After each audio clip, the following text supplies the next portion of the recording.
basically our superintendent and the rest of our district staff and administrative staff, we all kind of came into the Google Apps suite together in that I introduced it to the districts. It was a slow growth. People just started using it. We started using it administratively. In all of our meetings, we would start to do shared agendas, where we put them on a Google Doc, and we can go in and start editing that, adding to that agenda. We would take notes together on that agenda. So that was somewhere administratively we started using it, and then my principals and my superintendent and other administrators in the district started seeing the power of this.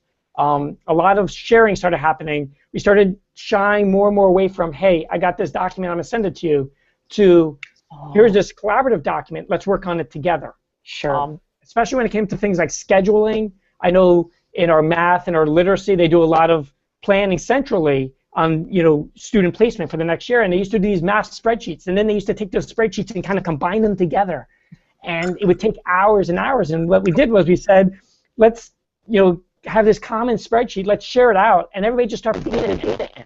And then by doing that, it just cut down the amount of time, and it just increased. Wait, why is that student there? Oh, now that makes sense. Oh, okay, wait, and we can start to see those relationships so much faster than we could by traditional document sharing that we were doing in the past. There was definitely some skepticism as we kind of went along. There were some times where we were like, well, I don't know how I would do that with Google Docs, so let me just use traditional ways. And then we would kind of reapproach it afterwards and say, well, why didn't we do this as a shared document?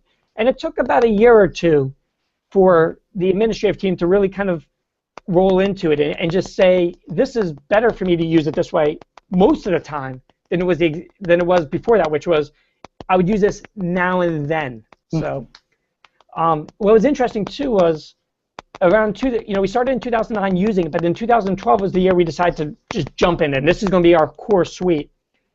And one of the barriers we hit as we were growing it was we didn't have mail turned on. We were using traditional mail methods, and we shut off email. So students and staff were using it, but you never knew when somebody shared something with you. And it was like I would share something with you, then I would send you an email saying, hey, I shared this document, here's a link to it, go find it, and you can work on it, and so forth. And it worked so well up until you hit this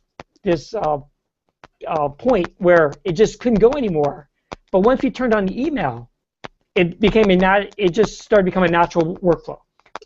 So that was definitely a hindrance that we saw, that not having the email, it only took us to so far, and then just kind of stopped, and it couldn't grow anymore, and it couldn't become the ubiquitous tool we use today because it didn't have the email component turned in. Once we merged that into our normal email communications, it became seamless.